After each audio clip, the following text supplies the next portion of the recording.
gente, sejam bem-vindos a mais um podcast do YouTube. Meu nome é Amanda Berezoski, eu sou líder da Vertical de Educação e estamos aqui mais uma vez para mais um podcast para falar de tudo que tem acontecido aí dentro da nossa plataforma, como estamos consumindo, as principais tendências e tudo mais. E hoje eu vou falar para vocês quem está aqui, hein? É um convidado maravilhoso, que aí tem quase o mesmo tempo de canal que a gente tem de história. São mais de 15 milhões de inscritos no canal. É muito view, muito vídeo. Eu tenho certeza que você já consumiu o conteúdo dele. Bem-vindo, Felipe. Obrigado, que apresentação bonita. Bonita, você gostou? Me importante. É porque eu pratiquei muito, né? Porque vocês têm muita prática, eu não. Então eu treinei no espelho. Não, mas você tá bem, você tá bem. Ah, então tá. Ó, validação, hein? Selo de verificação Felipe Castério, eu gostei. Não tem nada que a firma não me peça que eu não tope. Ah, eu gostei. Não, eu sou muito ali, grato. Né? Sou muito grato ao YouTube. Gostaria de participar? Isso. Gostaria. Aí eu fiquei feliz, fui em praticar. Mas com certeza, gente, não tem como, acho que falar de YouTube sem falar de vocês, criadores, e você que começou há muito tempo. A gente tá falando o quê? De 15 anos de canal. 15 anos, doideira, né? Daqui a pouco, em novembro, faz 16. Nossa, gente. Eu comecei no dia 12 de novembro de 2011. Nossa, gente, eu não sei, nem me lembro o que eu tava fazendo em 2011. Doideira, né? Muito Nossa, tempo é já. muito tempo. Passa muito rápido, né? E acho que o negócio do YouTube é muito louco porque desde que eu começo, eu não faço a menor ideia do quanto isso vai durar. Uhum. Então, assim, desde o dia 1 é tipo, beleza, primeiro vai dar certo? Aí uma vez que começa a dar certo o quanto tempo isso vai durar? E aí, cada ano que dura, você fala, será que o próximo é o último? Será que o próximo é o último? Será que o próximo é o último? Porque é isso, a gente tá vivendo uma profissão que não existia. Sim, então, e que mudou o tempo todo, né? Porque nesses 15 anos, né? Essas mudanças que o próprio YouTube teve. A gente nasceu ali com uma plataforma de vídeo longo. Agora tem conteúdo curto, tem podcast, tem live. E aí, quando você fala de dispositivo, né? Antes era mais celular, agora a gente vê uma movimentação muito grande do YouTube para televisão. E a gente vai falar um pouquinho disso aqui. Eu comecei no desktop, né? Então, tipo, minhas visualizações no início do canal era praticamente 100% do desktop. E aí depois teve a guinada para celular, e depois agora a guinada para TV, né? Vai mudando, né? Vai se adaptando, né? Isso é doideira. E dentro das principais mudanças que aconteceram desse período, qual que você sentiu que foi a mais drástica para você como criador? Eu sinto que teve algumas mudanças, assim, mas eu acho que a principal mudança foi quando o algoritmo começou a valorizar mais watch time e retenção, né? Teve uma grande mudança no YouTube, isso já faz muito tempo, eu não lembro exatamente quando, mas foi logo no comecinho, assim, em que o YouTube teve que lidar, né, com essa questão de clickbait. Duas questões que o YouTube teve que lidar, né? Primeiro, as pessoas começaram a não ter tempo suficiente em suas vidas para consumir a quantidade de canais que elas estavam inscritas. Então, beleza, se eu só estou entregando os vídeos para quem está inscrito, eu não vou ter tempo suficiente na vida dessa pessoa. Claro, não tem horas. Ela não tem horas suficiente, porque ela se inscreveu em tantos canais que ela tá recebendo mais de 24 horas de conteúdo por dia. E aí, o que eu faço? E aí, o YouTube teve que mudar o algoritmo, né? E aí, acho que essa mudança veio também acompanhada dessa questão do watch time. Então, para mim, essa mudança eu acho que foi uma coisa que me ajudou muito, porque quando eu decidi começar a focar nos vídeos mais longos, e o tamanho dos vídeos foram aumentando com o tempo, né? Eu comecei fazendo vídeo de 5, 6, 10 minutos, depois foi para 15, 20, 30, eu já fiz vídeo de 2 horas e meia. Sim. Foi uma coisa mais necessidade mesmo, assim. Eu achava que 15 minutos era pouco tempo para você se aprofundar de verdade no assunto. E era numa época, e eu lembro até hoje isso, assim, todo mundo... Foi a época que o Porta dos Fundos começou a bombar. E aí todo mundo falava... O vídeo da Coca-Cola, o nome na latinha, aquelas coisas todas. Kellen, todos esses... Quem viveu, viveu, né? Essa era, na explosão do Porta dos Fundos, onde todo mundo começou a falar, não, o que pega agora é vídeo mais curto. E aí, nesse mesmo período, eu falei assim, não, eu vou começar a aumentar o tempo dos meus vídeos. Falei assim, eu acho que... Eu tava muito mais ligado com o que eu entendia que minha audiência tava gostando, paralelamente com algo que eu queria fazer. Então, eu falei assim, pô, acho que se aprofundar no assunto é muito mais interessante. E eu tinha na minha cabeça de que depois do cara ficar 1 hora ouvindo eu falar, era muito mais fácil eu pedir a inscrição dele, assim, tipo... Era muito mais fácil ele voltar num vídeo meu depois de me ouvir falar por 1 hora. Era mais íntima essa relação mesmo. Quanto mais tempo você passa ali ouvindo alguém falar e tudo mais, você vai criando, né, um laço, né? E por isso que às vezes você vê o carinho das pessoas, é como elas tratam a gente como se fosse amigos mesmo, né? Porque, imagina, você passar horas vendo o cara ali na tua tela, você cria uma afeição, né? Você cria um carinho pela pessoa. Então eu falei assim, eu entregando um conteúdo muito mais profundo para essa pessoa, a gente não esquece de coisas que a gente aprende que mudam a nossa vida ou que mudam a nossa percepção. Eu nunca esqueci das pessoas que me ensinaram, seja por vídeo, seja pessoalmente, professores, que seja. Mas eu lembro assim de coisas que eu aprendi no próprio YouTube mesmo. E eu falo, caraca, sou muito grato a essa pessoa por ela ter me ensinado algo que mudou minha percepção de vida de alguma forma, minha percepção sobre algum tema, algum assunto. Então, eu entendendo como eu me relacionava com essas pessoas, eu falei assim, isso não vai ser diferente pro público que me assiste. Então, se eu entregar algo um pouquinho mais de qualidade, mas que mude a vida da pessoa de alguma forma, pequena que seja, independente, eu acho que vai ser mais fácil no final do vídeo eu virar pro cara e falar, se inscreve aí no meu canal. E a gente, em várias conversas que a gente teve, eu vejo que você é uma pessoa que gosta muito de aprender, assim, você vai atrás, você estuda sobre, você cria o seu hiperfoco, você vai até o final.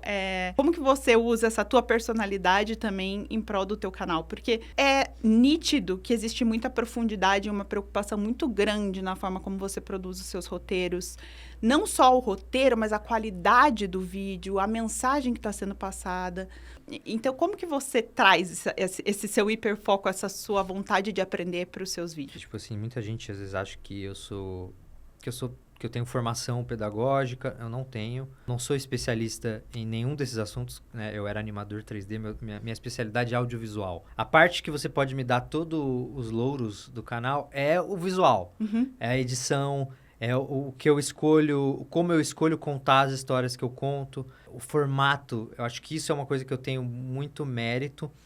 Mas pelo fato de eu não ser um especialista no tema em que eu estou abordando, eu acho que isso é o ponto-chave e mais importante do meu canal. Porque quando a gente começa a desenvolver o roteiro, eu estou lendo como uma pessoa leiga. E se tem algo ali que eu não entendi direito, eu entendo que a audiência também não vai entender. Certo. Então, se eu sou um especialista, eu já tenho muita informação embutida dentro de mim que eu já sei.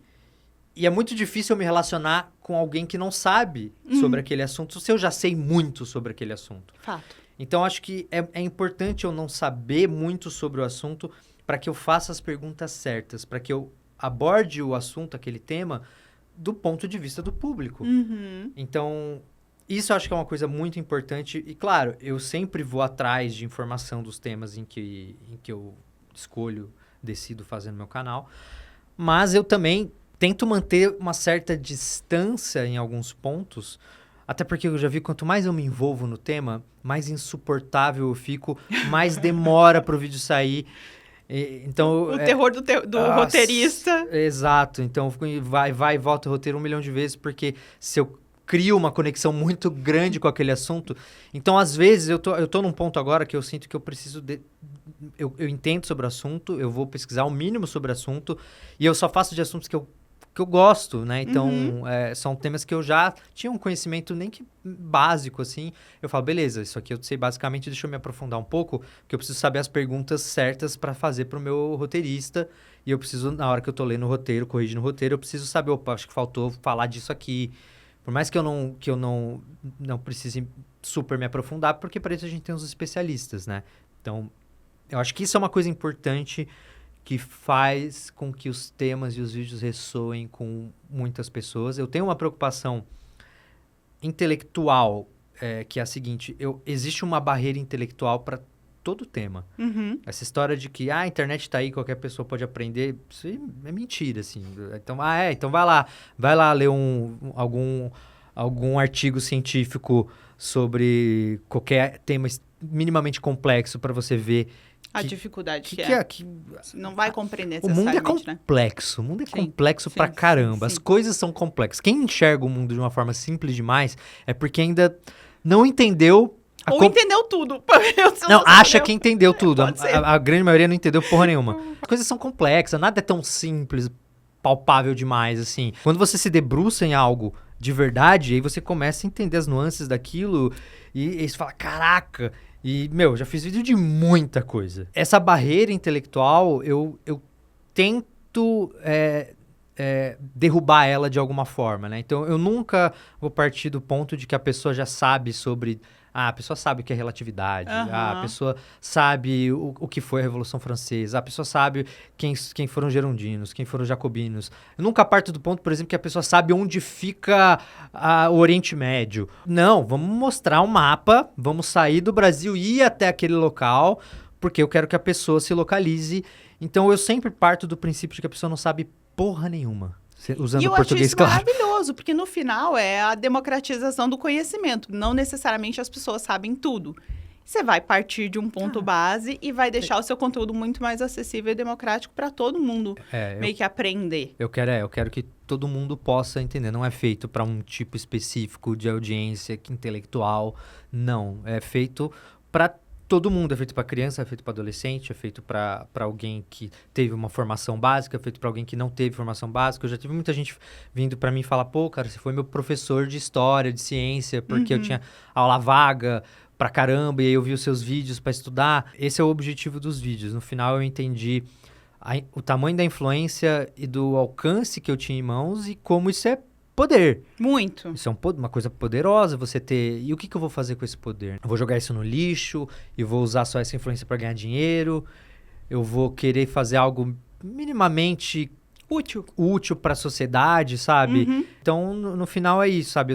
É claro, eu ainda tenho meus desejos como criador, eu tenho meus objetivos, mas eu entendi o propósito do canal e tento não mudar ele, assim, tento deixar... Eu já fiz muita coisa no YouTube, então... São 15 anos, né? 15 anos criando. Então, acho que dá pra você manter uma linha. Eu sempre mantive os vídeos longos, educacionais, faz muito tempo que eu continuo com eles. Mas, eventualmente, eu tento alguma coisa diferente. Eventualmente, eu vou fazer um projetinho aqui que é 15 minutos, é tudo em animação, porque eu era animador. Gosto muito de trazer essa coisa da animação pro canal. Então, já fiz projeto de animação que era simplesmente para ser... de humor, já fiz coisas que eram para ser educacionais, já fiz vários tipos de coisas. Então, eu acho que dá para você testar projetos diferentes, mas ainda manter algo que você acredita, né? E isso eu acho que é um pouco da graça do YouTube também, é você poder se testar, né? Testar, produzir uma coisa diferente, entender como o público recebe, mudar aquilo no vídeo seguinte. Pô, você tem ali o vídeo longo para quem gosta de consumir o conteúdo longo, você tem o curto, você tem a live, você vai assistir na TV, você vai assistir no celular... Então, eu amo esse dinamismo que o YouTube tem, assim. Independente de alguém que trabalha na plataforma ou não, eu, como consumidora, amo o dinamismo que o YouTube me traz. Aí eu, como criador, meus momentos. Acho incrível, né? Muita gente já falou, por que você não vai pra televisão? Eu já recebi muita proposta de televisão, de vários canais diferentes. E eu falo assim, por que eu, que trabalho na minha casa, fazendo o meu horário... sendo dono do meu próprio conteúdo, sabe? Sendo diretor do meu próprio canal. Por que eu vou sair dessa liberdade onde eu tenho total autonomia editorial para fazer o que eu quiser, do jeito que eu quiser, para um formato quadrado, um formato limitador? Onde eu vou ter que cumprir horário, onde eu vou ter que ouvir outras pessoas que estão acima de mim, que vão tomar decisões que talvez eu não goste, onde eu vou ter vários tipos de questões. Então, eu falei assim, pra quê? Sabe? Tem a parte também da minha liberdade, saca? E você conquistou isso, né? Muito quando a gente começou ali a trabalhar junto, você me contou, eu queria abrir esse canal porque eu queria ter a minha liberdade, minha autonomia, de publicar as ideias como eu imagino que elas sejam mais acessíveis, ser meu próprio chefe. Acho que muita gente que vai pro YouTube busca isso, sabe? Busca, tipo assim, eu sempre tive problema com o chefe, assim. Eu tinha que respeitar muito o meu chefe pra não tretar com ele. E se eu respeitava, uma vez que eu respeitava o meu chefe, ele podia falar, lambe o chão. Eu ia lamber o chão, porque devia ter algum ensinamento ali por trás disso. Então, vamos nessa. Agora, se eu via que era só umas pônei ali, sabe? Assessor de porra nenhuma, só dando ordem porque ele caiu naquela posição. Nossa, aí era um problema. Então eu tive treta com muito chefe, e aí eu sempre almejei isso. Falei assim, ia ser tão bom se eu pudesse só, tipo, ser o meu próprio chefe, fazer o meu horário, escolher os temas sabe, que eu vou fazer, escolher o tipo de conteúdo que eu vou produzir. É claro que é muito difícil, não é todo mundo que consegue, não é fácil, tem muita sorte envolvida. Eu não gosto de ficar vendendo essa coisa do sonho, todo mundo consegue, qualquer um vai conseguir, só olhando o meu sucesso e usando essa regra, ou essa exceção como regra. Concordo. Então eu entendo que eu comecei num momento muito específico do YouTube, lá no comecinho, pouquíssimos canais que existiam fazendo, no Brasil não existia nenhum canal fazendo o que eu estava fazendo, por isso que eu resolvi fazer. Eu pesquisei sobre canais que faziam mini docs de nostalgia, e não tinha nenhum no Brasil fazendo isso. E eu falei, tá aí, hoje em dia... Tem um monte de... Eu lembro de uma matéria que o YouPix fez na época, que eram os milionários do YouTube, porque eram os 10 canais que tinham mais de 1 milhão de inscritos. E eu tava lá, eu e mais 10. Então imagina, já existia uma época no Brasil onde tinham só 10 canais com mais de 1 milhão. Eu acho que a gente até tem um dado aqui, que eu lembro que eu tava vendo, de quantos canais hoje tem mais de 1 milhão de inscritos. Vixe, deve ser uma cacetada. Tem 4 mil canais. 4 mil?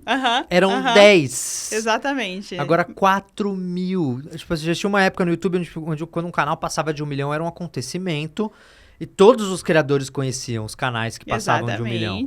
Hoje em dia, assim, às vezes surge canal com 20 milhões que eu nunca vi na minha vida.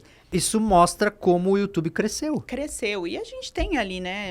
Mais de 120 milhões de usuários usam a plataforma logados mensalmente. E só na TV já são 80 milhões. A gente tem que considerar, se a gente pegar uma população conectada, o alcance que o YouTube tem é muito, muito grande. A gente falou tanto do Castanhari ali com o foco do criador. Eu quero o Castanhari pessoa física. Eu quero trazer um pouco... Isso. E a gente tem esse quadro, né, que é esse sem filtro, YouTube sem filtro. Então, eu sei que a gente tem um print aí da home dele, do YouTube. Isso sim é variedade, hein? Temos música, estudo, jogo. Você é essa pessoa, Castanhari, totalmente... Eu acho que isso é uma boa representação. Você tem o Michael Jackson ali, né, que... Acho que esse aí não é segredo pra ninguém, que você é um belo fã, né? E agora com o filme, né? Você assistiu? Nossa, claro. Quero assistir muito de bom, novo. quero seus panoramas, ideias, reacts. Excelente. É claro que a crítica não ia gostar, né? Eu entendo até a parte da crítica que não gostou, porque eu conheço muito sobre Michael. Eu conheço muito, já fiz 2 grandes vídeos, né? Sim. Eu tenho um vídeo de 2 horas e meia só sobre as acusações. Eu já me debrucei em Michael Jackson de um jeito que poucas pessoas, né, fizeram. E eu entendo, tem muita coisa ali que eu vejo como uma oportunidade pra ter se aprofundado mais em alguns aspectos, mas, cara, é um filme pra fã. Eu ouvi dizer que eles deixaram uma brecha aí pra um filme 2. Não é uma brecha. Vale, escancarado. Não só escancarado, é uma mensagem que fala que vai ter. Perfeito. Então, porque o filme acaba, você fica, ué, cadê porque, o intervalo? Porque tem toda uma história, né? Eu imagino você que sabe toda a história e fala, não. Um filme só não vai mais dar conta, tem que fazer Não dá, o filme acaba em beds, né? Então, porque a história do Michael é gigantesca, ele fica famoso ali com 6, 7 anos de idade, né? Ele canta desde os 5. Então, você tem uma história gigantesca ali pra você retratar, sabe? Mas é um filme lindo, é incrível como o Jafar, o que é o sobrinho do Michael Jackson, filho do Jermaine, o que ele faz nesse filme é uma coisa assustadora. Maravilhoso. É uma mistura, tipo assim, porque ele tem o sorriso do Michael Jackson, né? Aí é o DNA agindo, não tem como. O sangue ali correndo, ali é o DNA trabalhando mesmo. A voz dele, ele já viralizou há alguns anos atrás por conta de uma homenagem que fizeram lá e chamaram ele pra cantar. E a galera falou, quem que é esse sobrinho dele aí que canta igualzinho ao Michael? A voz é muito parecida. A minha preocupação com o filme Michael Jackson, sempre quando alguém perguntava de filme do Michael, eu falava assim, não vai dar certo. Porque quem que vai fazer? É fato. Quem que vai interpretar um cara que, tipo, que não ouve ninguém como ele? Ninguém canta que nem o Michael Jackson cantava, ninguém dançava, mas principalmente a parte corporal. Isso é impossível. Acharam. o Jafar, ele faz com maestria. Ele se preparou muito, né? Porque muita gente acha que ele foi escalado por ser da família, o sobrinho. Não, teve uma grande seletiva e ele se destacou porque, ele é bom pra cacete. Não é nem publicidade que a gente tá fazendo aqui do anúncio do vídeo, do filme, hein? É porque é bom. O ponto é mesmo. Se você e já bateu todos os recordes aí de biografia, né? Acho que já fez mais de 400 milhões de bilheteria.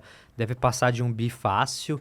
Eu sou fã também, não tem então como. E é muito legal, sabe? É Não, emocionante, é um show. É quase que um show. Você vai no cinema e não tem como você não cantar, não tem como você não vibrar ali. É de arrepiar, né? Até hoje, quando eu assisto algumas coisas dele, ou vejo os clipes antigos, escuto as músicas, eu fico... Nossa, eu já tive vários momentos de hiperfoco no Michael, né? Agora, quando eu fiz o primeiro vídeo, depois quando eu fiz o segundo vídeo, na época que ele morreu, e agora eu tô nesse segundo hiperfoco agora, porque é muito legal. E não sei se você sabe, né? Ele voltou a ser o artista mais ouvido do mundo. Não, jura? Eles fazem... Ele tem umas pontuações que você tira de artistas de acordo com a plataforma como ele tá desempenhando. Tem, sei lá, Spotify, YouTube, Apple Music, blá, blá.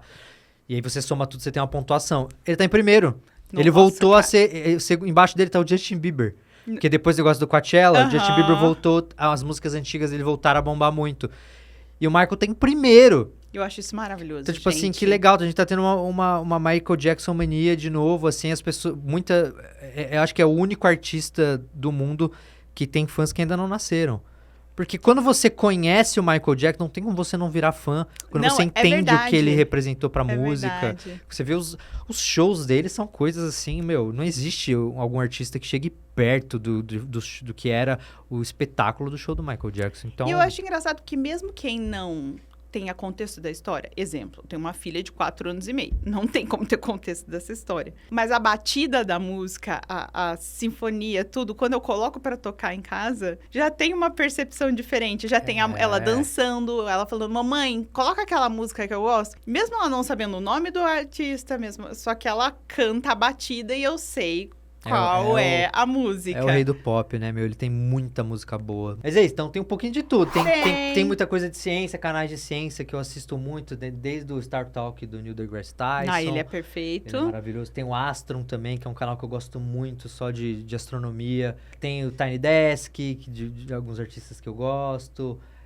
Tem... A parte de jogos aí, ali tem uma live ali do A gente falou muito de jogos uma vez, né? Não publicamente, mas eu e você numa troca, a gente ficou acho que 2 horas falando só de videogame, que eu gosto de videogame. E eu sigo muitos canais, né, de videogame. Aí não tá nem aparecendo, né, vários dos canais que então tem coisa do Resident Evil, então eu tô sempre assistindo canais de review de jogos.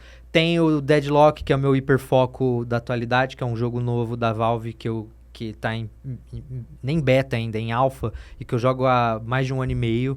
Que você falou que tem eu tenho muitas horas, esse jogo aí é o Deadlock. É incrível. É dividido viciante. Um pouco Michael Jackson, um pouco jogo. Um pouco jogo, um pouco, assim, de manhã eu gosto de acordar, tomar um café vendo um canal de ciência, e à noite eu acompanho lives desse jogo do Deadlock, às vezes eu gosto de ouvir algumas músicas, vejo coisa de cinema também, gosto de ver... Tem a entrevista com Christopher Nolan, é um dos meus diretores preferidos também. Então, o YouTube, pra mim, é a minha televisão. É a minha televisão, eu não vejo mais TV. Eu vejo YouTube. Então, quando tem hora que eu quero ver alguma série, alguma coisa específica, eu vou em algum serviço de stream. E aí eu assisto algumas séries que eu quero assistir, algum desenho, alguma coisa. Mas a televisão, que é aquela coisa que a gente... tô com um tempinho aqui, deixa eu ver o que tá passando alguma coisa. Virou o YouTube. Então, eu acordo de manhã, é sempre o YouTube. Eu vou almoçar... Porque você não vai ter 1 hora pra ver um episódio de uma série, às vezes. Então, quando eu vou almoçar, alguma coisa assim, YouTube. Eu vou ver algum vídeo ali de 20, 30 minutos, ou vou ver alguma live de alguém. Então, tem muitos criadores que eu acompanho. Então, podcasts também? Podcast, vejo muito podcast também. Então é isso, acho que o YouTube virou a televisão para essa nova geração, né? Além dos vídeos, né, de canais aí, eu acho que essa coisa do ao vivo também pega muita gente, né? Até mesmo programas de rádio eu escuto, eu escuto, né? No YouTube, né? Tem um programa de futebol que eu escuto muito, que é o Estádio 97, que eles também, eu vejo no YouTube. Eles passam, tem o É da Coisa, do Reinaldo Azevedo, que eu também... Eu amo também, gente. No YouTube. Então, assim... virou minha TV, meu rádio, virou tudo tudo, plugado. tá tudo ali, né? Eu fico muito feliz de fazer parte desse ecossistema de alguma 15 forma. anos aí, quase um ativo nosso, não tem como negar, né? Sim. E me fala, a gente estava falando muito da gente como consumidor de YouTube na TV e também a tua audiência. A gente vem discutindo bastante o quanto a TV também se tornou o principal forma de watch time do teu canal. Então, claro, pela natureza aí dos teus conteúdos, né? Praticamente nos últimos 28 dias, 56, quase 57% aí do watch time tá vindo de televisão. Isso é uma coisa muito, muito grande, porque a gente está falando aí de pessoas que sentam para assistir o teu conteúdo.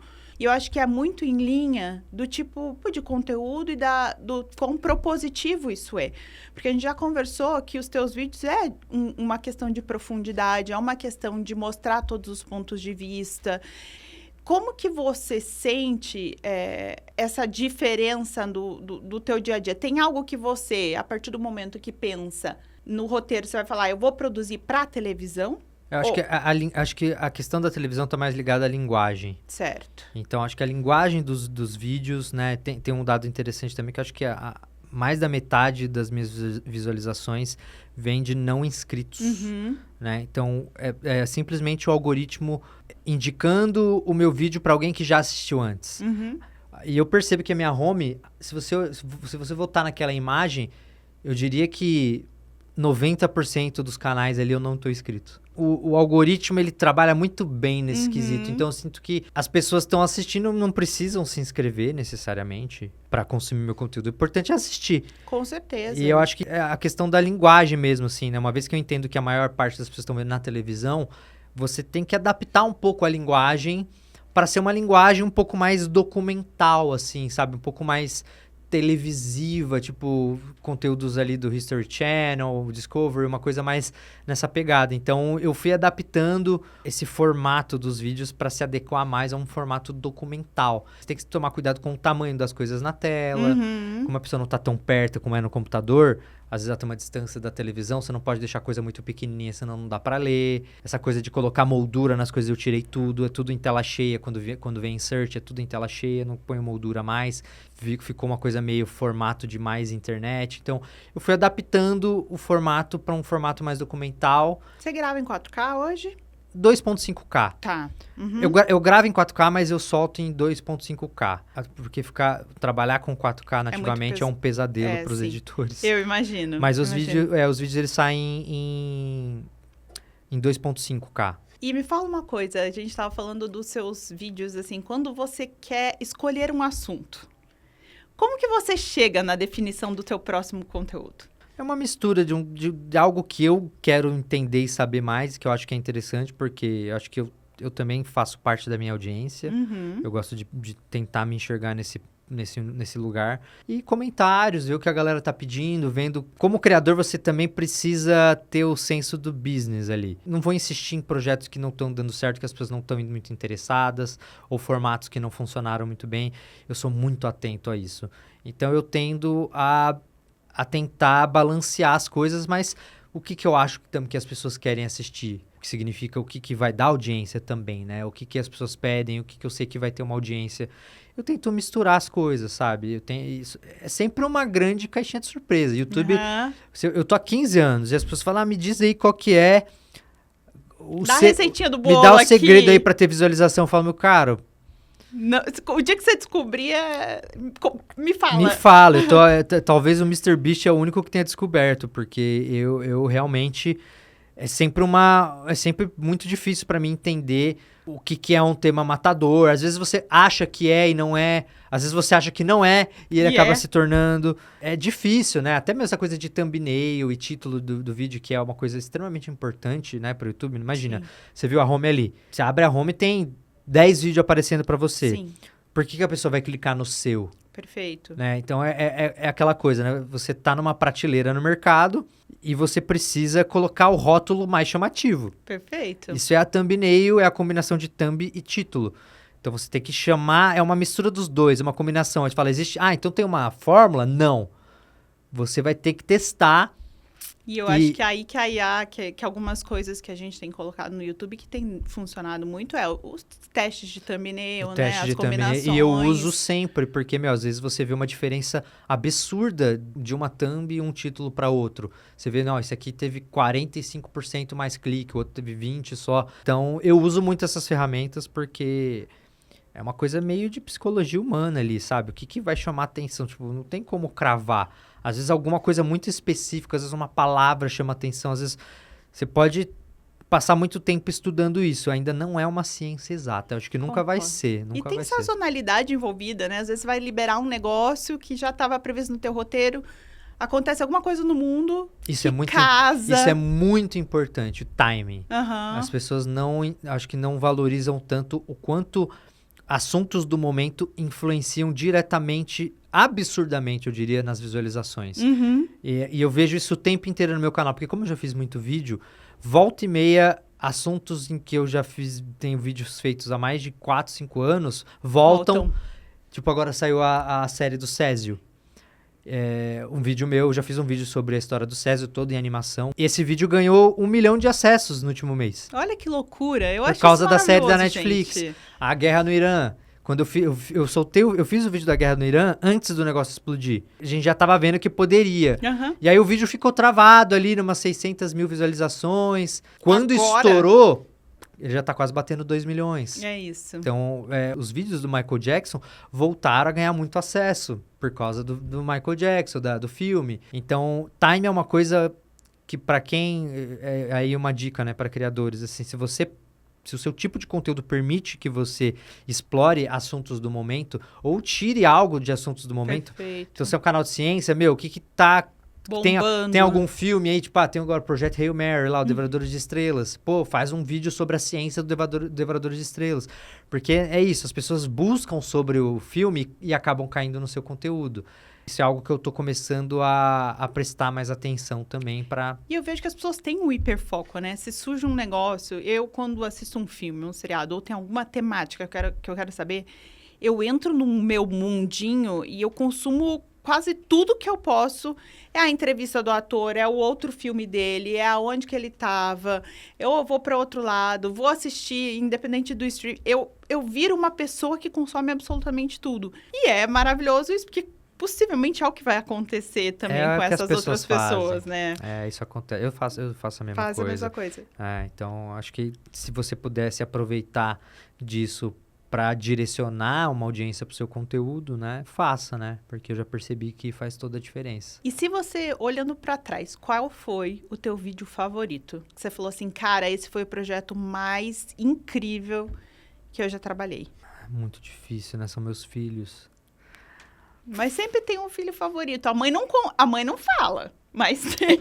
Em termos de importância, eu gosto muito do Brasil antes de 1500, porque essa história do Brasil antes de 1500 é uma coisa muito nova que os arqueólogos estão descobrindo e a gente foi justamente nesses especialistas que estavam lá na Amazônia, né, para trazer esse assunto para o canal junto com a Maria Farinha, que teve essa sensibilidade de entender que esse era um tema importante e vieram encomendar esse vídeo da gente. Então, eu acho que a gente conseguiu fazer uma coisa muito bacana. É um vídeo que foi o primeiro vídeo do canal a entrar no sistema oficial do Ministério, né, da Educação, do MEC. É absurdo, então, é um vídeo que está na plataforma do MEC para o Brasil inteiro, para professores, sabe? A gente lançou com material paradidático para trabalhar o tema, os professores poderem trabalhar o tema em várias matérias diferentes. Não, e é um assunto que é isso, ainda não tinha muitos vídeos, muitos documentários sobre o assunto, porque é uma coisa muito nova, né? Começou a se descobrir agora essa coisa de que existiam civilizações muito maiores na Amazônia, de que elas eram muito mais engenhosas do que a gente imaginava. E foi um vídeo para trazer esse orgulho, sabe, de ser brasileiro, esse orgulho dos originários, dos povos que vieram antes dos portugueses, dos europeus, perfeito, né? Que história é essa de que a nossa história só começa depois dos portugueses chegarem?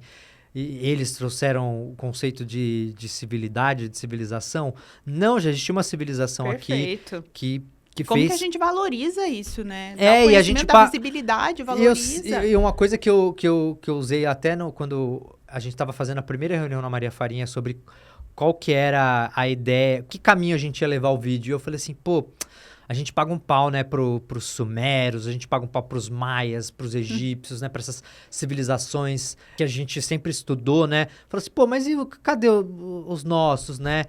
E aí eu lembro de um dos slides do professor Eduardo, que foi um dos pesquisadores Eduardo Neves, que foi um dos pesquisadores chaves aí desse vídeo, de que ele falava assim, pô, o que são as pirâmides, né? Elas são ali a representação mais grandiosa do que sobrou de uma grande civilização.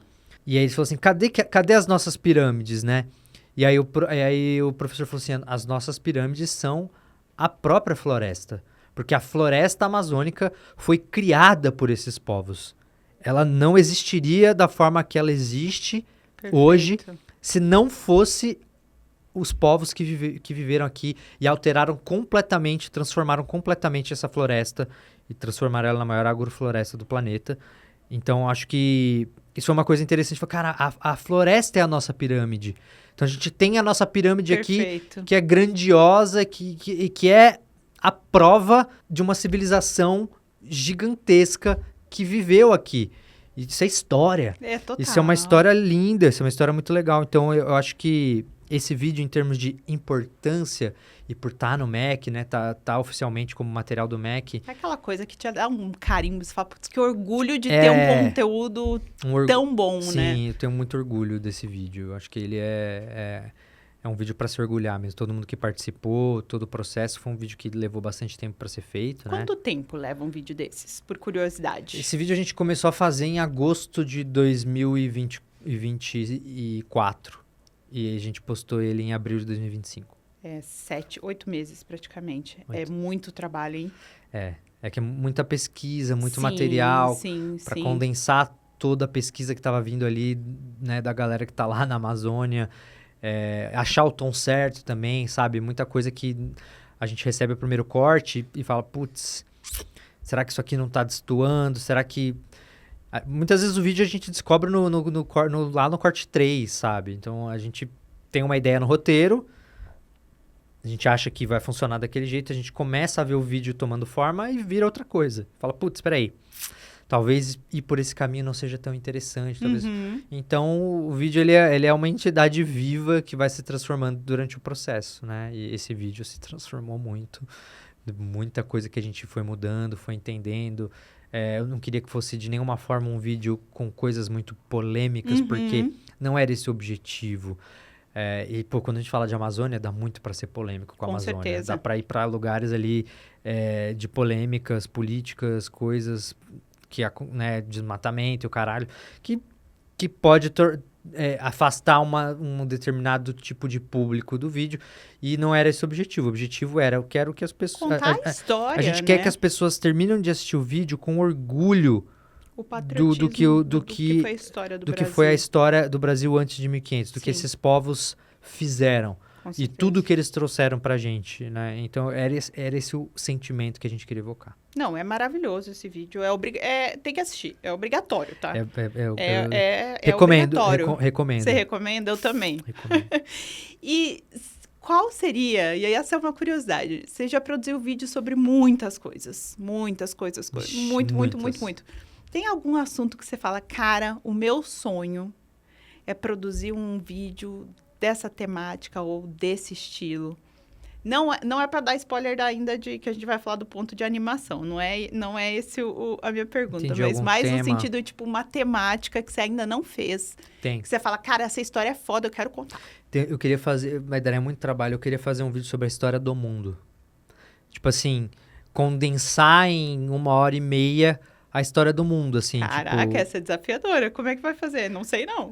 Tipo assim, desde começar do Sapiens Sapiens, saindo da África e indo para outros continentes, e a miscigenação, e criação das civilizações, religião, tipo assim, condensando a história do mundo, assim, passando por guerras, por tudo, assim. É que eu entendo que é muito difícil passar por tudo. Nossa, imagina, às vezes é difícil, né, a gente tá fazendo agora sobre a história da China.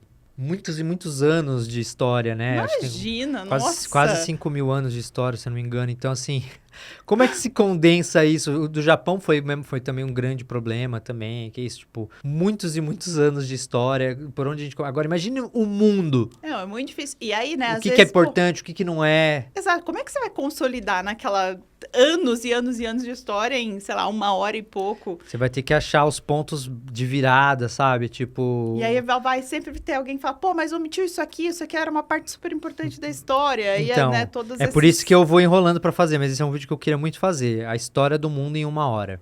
Esse é tipo, legal. De civilizações antigas, desde caçador-coletor, passa para agricultor, descoberta do fogo, tudo assim. Seu olho tá brilhando quando você fala desse vídeo. Eu acho que você tem que colocar ele nas próximas pautas aí, hein? Nossa, é que meu roteirista vai ter um ataque do coração, assim, porque esse ia ser um vídeo difícil. Eu imagino, meu Deus. Tá louco. Difícil demais de roteirizar. E me fala uma coisa, a gente tem 4 vídeos, eu acho, aqui, não temos, não? Pra mostrar pra ele. E entender o que ele vê o que você vê em comum nesses vídeos aí? O tamanho do nariz, não? Não, cara, é muito novinho, meu Deus! Olha que doido. Meu primeiro vídeo que bombou esse daí da TV Cruz. O que eu vejo em comum... Ou o que você... Em comum não, mas o que você identifica em cada um deles? Tipo, esse aqui é o primeiro vídeo, ok, que bombou. Esse aqui é um dos últimos, certo? Que foi da Artemis. Da missão da Artemis. Isso. Esse aqui, a gente fala muito de uma masterclass que você gravou, né? Sobre produção de conteúdo. E aqui conta, na verdade, 15 anos da sua história, né? Se a gente for... Esse aqui é do Tesla? Pensar aqui. Esse daí é do Tesla. É do Tesla. Do Thomas Edison versus Tesla. Exato. Sim. Eu acho que todos são... Em comum é que todos são temáticas que eu me interesso muito, assim, né? Então, eu sempre tô falando de assuntos que eu gosto. A TV Cruz eu adorava. Tesla, eu acho interessantíssima a história de vida do Tesla. TV Cruz denuncia um pouco a idade, né? Eu sei, temos idades parecidas. Uma galera deve estar falando TV o quê? Com certeza, o que é isso? O que é isso, né? Olha o cenário, olha a diferença, né? Que doideira, né? Tipo...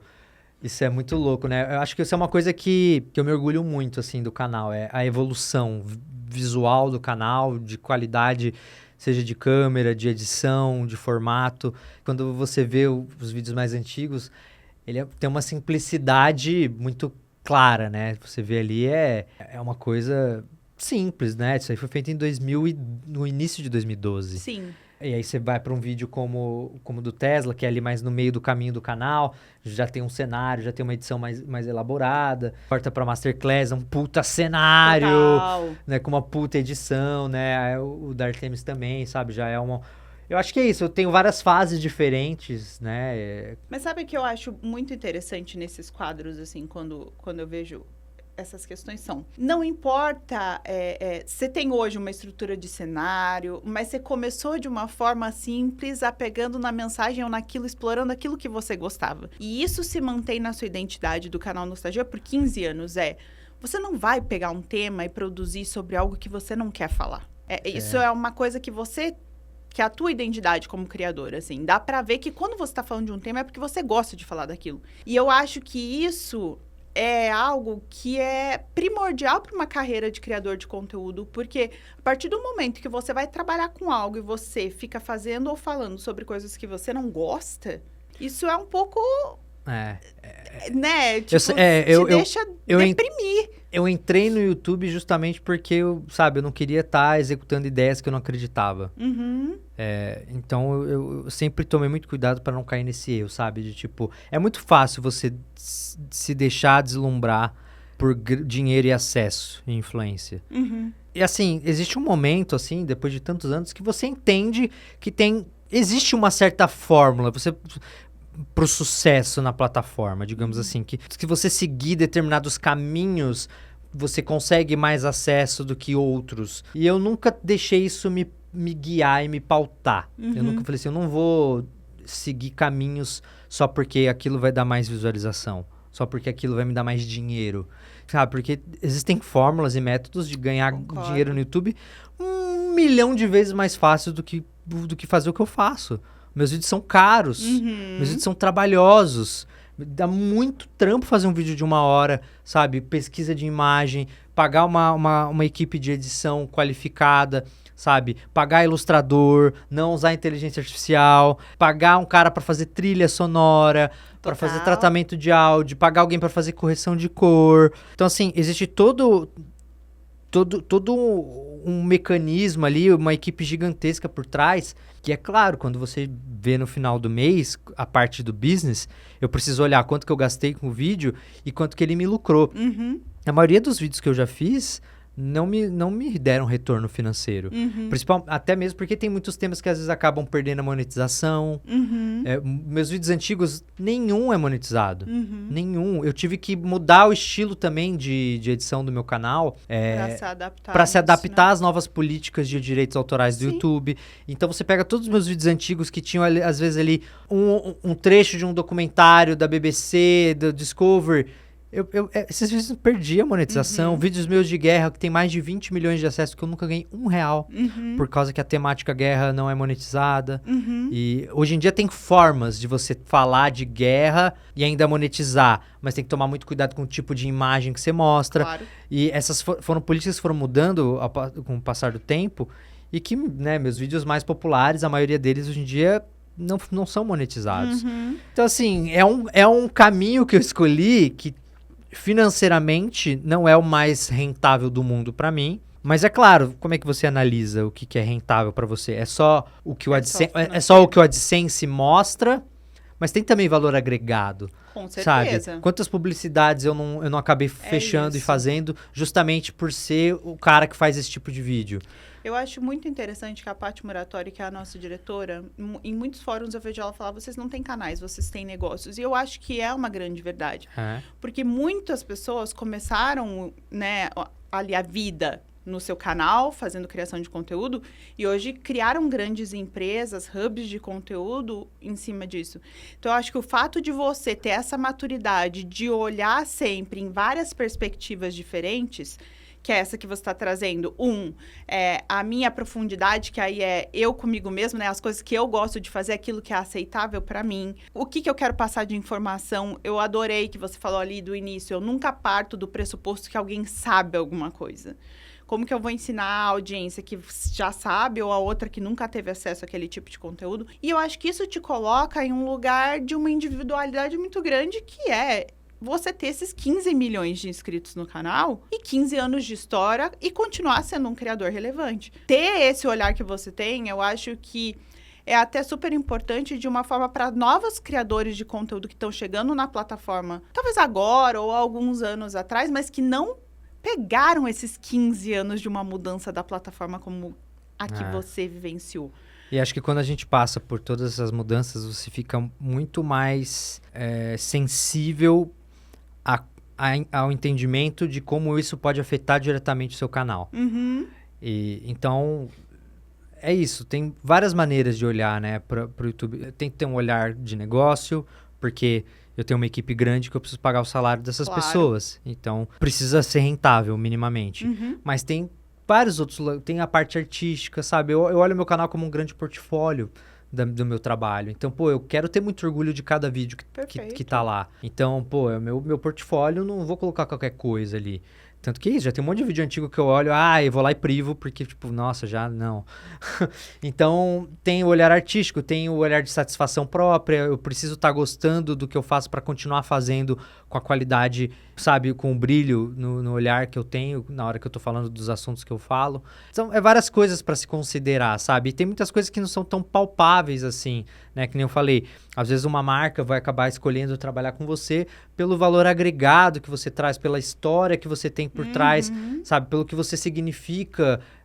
Então, isso, sabe? Se eu for só olhar na ponta do lápis quanto que eu gastei com esse vídeo, quanto que ele me rendeu de AdSense, se eu ficar bitolado demais nisso, eu vou parar de criar, sabe? Porque muitas vezes a conta não fecha, mas tem um outro valor agregado ali por trás, tem muitas oportunidades que já surgiram para mim na minha vida por conta desse valor agregado que tem no meu canal. Então, é saber dosar, saber olhar por vários ângulos diferentes. Eu recomendo que nunca olhe só por um, sabe? Às vezes, se você ficar demais na parte artística e não olhar muito para a audiência, você acaba se perdendo. Eu tenho muitos amigos, inúmeros amigos do YouTube que tiveram que voltar para empregos clássicos, porque o canal acabou caindo demais, não tiveram a percepção de mudar o conteúdo, de se adaptar quando tinham que se adaptar, e acabaram. Então, tipo assim, se você só olha para a parte artística e não olha muito para a conta no final do mês, ou o resultado, você pode se ferrar. Se você olha só para o resultado, você pode acabar se perdendo um pouco.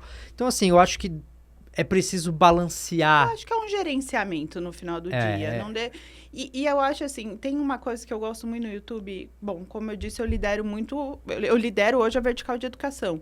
E tem muitos professores que hoje o YouTube é seu principal ativo, né? Ele é ali, ele deixou de estar na sala de aula para ter uma sala de aula sem paredes. É uma coisa que a gente fala muito.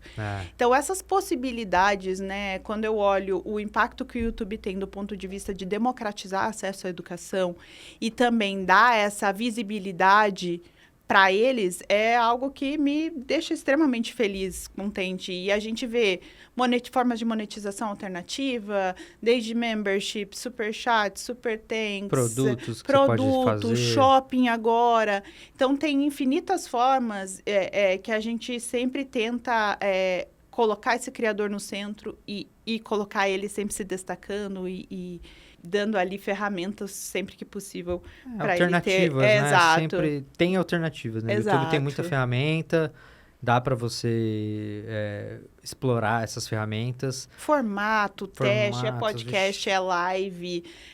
Então, eu vejo muita gente falando, o que eu amo no YouTube é essa diversidade de eu poder assistir o que eu quiser, a hora que eu quiser, aonde eu quiser. E eu acho isso magnífico mesmo, assim. É muito, muito legal. Bom, a gente falou, né, no início, antes de começar a gravar, que aí tem um spoilerzinho de um projetinho 3D. Não é 3D, é animação tradicional. Animação tradicional. Corrigindo, hein, pessoal? Já dei falha. O 3D aqui porque spoiler errado ou não é spoiler? É porque é meu background, né? Eu era animador 3D, né? Eu trabalhei 4 anos como animador 3D. Você sente falta de animar? Sinto um pouco. É que existe uma simplicidade em ser animador que quando você é dono do seu próprio negócio, você acaba perdendo, porque você tem muita responsabilidade. E antes, a minha vida era, tipo assim, sentar na frente do computador por 8, 10 horas, colocar um fone de ouvido ouvindo uma música e ficar lá animando. E para quem gosta, eu tinha escolhido isso como minha profissão, então eu gostava muito, é bem terapêutico, assim, sabe? Tipo, você coloca uma música e fica lá animando, e a sua cabeça tá só focada no movimento. Em fazer um movimento mais fluido, mais interessante, fazer uma pose legal, uma silhueta legal nessa pose, o time tem que estar interessante, a pose tem que estar comunicando uma emoção. Então, tipo assim, a sua cabeça, ela tá muito focada. Quando você é dono do seu próprio negócio, a sua cabeça tá em 1 milhão de lugares. Óbvio, né? 1 milhão de lugares ao mesmo tempo. Então, eu sinto um pouco falta dessa simplicidade, mas é claro que eu não sinto falta de financiar um carro em 55 vezes. O trabalho do Então, é claro, tem os dois lados, né? Era uma vida simples? Era, mas, claro, era um ferrado, assim. Não vem de uma família rica. Eu não sou herdeiro, entendeu? Meu avô era pedreiro e meu outro avô era feirante. Poxa, que legal! Então, assim, claro, a questão financeira do sucesso é uma coisa que atrai muita gente. E, claro que eu não queria voltar para essa vida, mas eu sinto sim falta dessa simplicidade de sentar no computador, não estar pensando em nada e só animando. Sinto saudades. Por ser um hobby, por ser uma coisa tua, talvez uma coisa que você gostava de fazer. Nossa, eu adorava, né? E eu, como eu tenho esse hiperfoco, né? Nossa, na época que eu era animador, minha vida era só sobre isso, né? Era ler livros sobre expressão corporal, era estudar eu ia no shopping, na praça de alimentação para estudar pessoas, assim. Você ficava observando elas? Com um caderninho desenhando poses.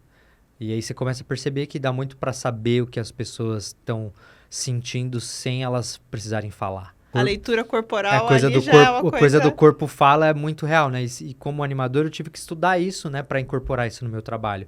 E é interessante como isso começa a mudar a sua percepção das pessoas e, tipo, você começa a ficar muito consciente sobre como as pessoas estão se sentindo ao seu redor. É claro que não é uma ciência super exata, mas tem muitas coisas que são sinais claros ali que a pessoa pode dar com o corpo. Então, você tá lá numa praça de alimentação, eu sei que um casal tá brigando sem precisar estar perto dele, sabe?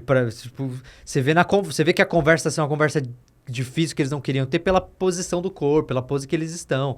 Então, isso era divertido, assim, né? Eu tinha esse hiperfoco, né, na minha profissão, né? Voltando no assunto original, né? Eu falo há muitos anos, né, disso, né? Eu tenho até vergonha de falar, né? Porque quem me acompanha muito perto, eu falo, não aguento mais você falar desse desenho e não sai essa porra. Porque eu comecei a desenvolver isso em 2015.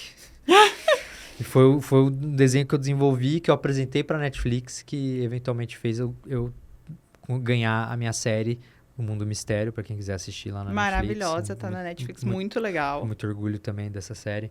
Mas, né, desde então, vem sendo um projeto intermitente, assim, de que eu vou e volto, ele volta em alguns momentos da minha vida e agora ele voltou de novo, né, que eu tô pra... A gente tá falando que é, tipo, teu objetivo, teu sonho. É meu sonho é ter um desenho animado de sucesso.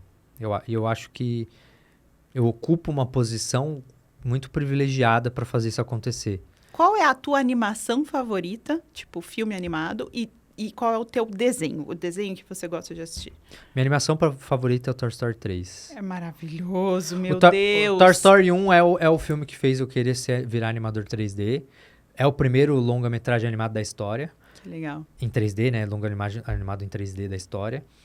Mas o Toy Story 3, ele é uma obra-prima de roteiro. Ele é uma obra-prima de significados. É lindo, lindo. É visualmente lindo. É Pixar, né? Então, tipo... Você viu o trailer do 5? Que o vi. Woody tá carequinha. Eu achei vi. maravilhoso, gente. Eu tenho medo, né? Acho que eles tinham que ter parado no 3. Porque pra mim o 3 é perfeito. Ele dá os brinquedos dele pra Bonnie. E a construção do roteiro, né? Eu passei os últimos anos estudando o roteiro, né? Porque, bem, já que eu quero ter o meu desenho, eu preciso aprender a escrever um roteiro. Então, eu fiz curso de roteiro, né? De estrutura clássica, Master Sim de roteiro. Tive uma professora de roteiro, Bia Góes. Um beijo pra Bia Góes.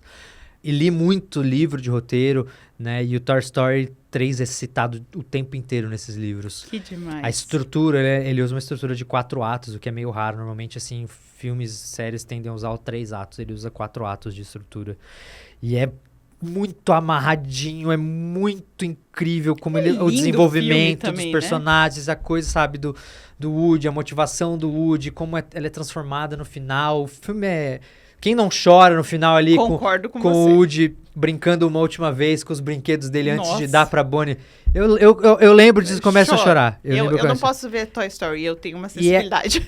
E é o filme da minha vida, é o filme que definiu a minha profissão quando eu era mais novo, né? De série, desenho animado é BoJack Horseman. E esse eu não conheço. Deveria conhecer. Nossa, BoJack. Desculpe. Deveria. BoJack Vou chegar em casa, é um original, meu YouTube na TV. É um original Netflix. É a história de um cavalo que era muito famoso nos anos 90. Ele tinha uma série que chamava Horsing Around. É como se fosse um 3 é Demais, assim, de que ele era o pai de 3 crianças adotivas ali. E é a história de um cavalo fudido da cabeça, de que ele é um desenho para adulto. Claro.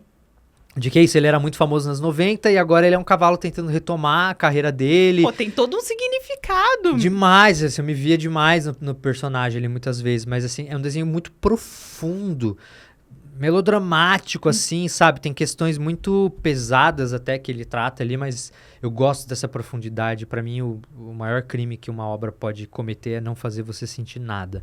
E no BoJack você sente. Pô, vou assistir. Nossa, ele é incrível, assim. É um dramão, praticamente.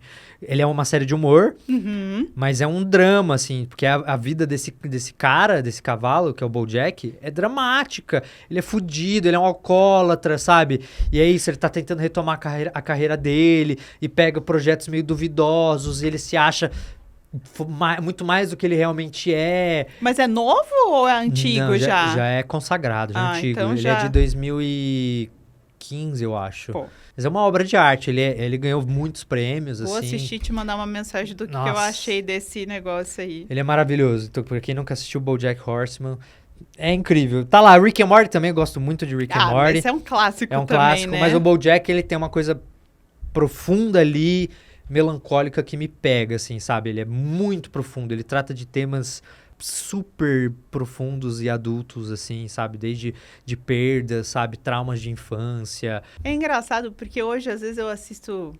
Eu gosto de Simpsons bastante. E tem momentos, assim... E eu assisto há muito tempo. muito tempo, não vou denunciar a minha idade. Mas tem momentos que eu vejo os episódios hoje e vem umas sacadas, assim, que é só a maturidade que te traz, que eu acho muito engraçado, Simpsons tem muitas temáticas adultas ali por trás dos episódios, né? E aí você fala, pesquei isso, né? E até o meme da vida real, porque você como adulto se vê muito naquelas situações, principalmente ali Homer, algumas situações como o pai, eu falo, é exatamente essas coisas são muito engraçadas. Os melhores desenhos são os que conseguem atingir essa coisa, sabe? Dessas reflexões, de temas que são delicados e trazer de uma forma, sabe? E quando você é criança, o que te prende é a piada, é o humor, é a piada física, é a coisa que todos esses desenhos têm. Mas como adulto, o que me pega hoje em dia é a temática profunda, sabe? Sobre o que é esse episódio, sobre o que ele está tratando. Sabe qual é a temática do episódio? Todo episódio vai ter uma temática. E quando essa temática ressoa, né? Acho que por isso que eu gosto tanto do BoJack. Acho que as temáticas do BoJack ressoam muito comigo. Como uma figura pública, sabe? Essa coisa, tipo, eu enxergava nele ali muitos medos que eu tinha, sabe? Mas e aí, sabe? Até onde vai durar isso? Sua carreira sempre tem altos e baixos, né? Como você lida com isso? E você tá vendo a história de um personagem retratando exatamente isso. Então, nossa, é muito foda. Não, e é maravilhoso porque no final a gente não pode esquecer, né? Que a gente coloca às vezes eu digo socialmente, o criador numa caixinha do criador de conteúdo. Mas não, ele é uma pessoa com sentimentos, com medos, receios, histórias. E eu acho maravilhoso e eu acho isso muito legal, como você pega essas coisas e transforma na tua forma de contar a história, no que você quer levar para o mundo, ou na tua personalidade como criador. Tem minha visão ali. Exato. Tem minha visão, tem meu filtro social, tem minhas ideologias estão lá também. Durante muito tempo eu tentei ser isento e ir para esse caminho, mas conforme a gente vai envelhecendo e vai ficando também com menos saco, você acaba passando a sua visão do que você entende como sociedade, os problemas da nossa sociedade. Então, principalmente na hora de contar história, essa coisa de contar a história de um ponto de vista em cima do muro me incomoda. Uhum. E tem muitos vídeos mesmo que são mais por esse aspecto, né? São realmente...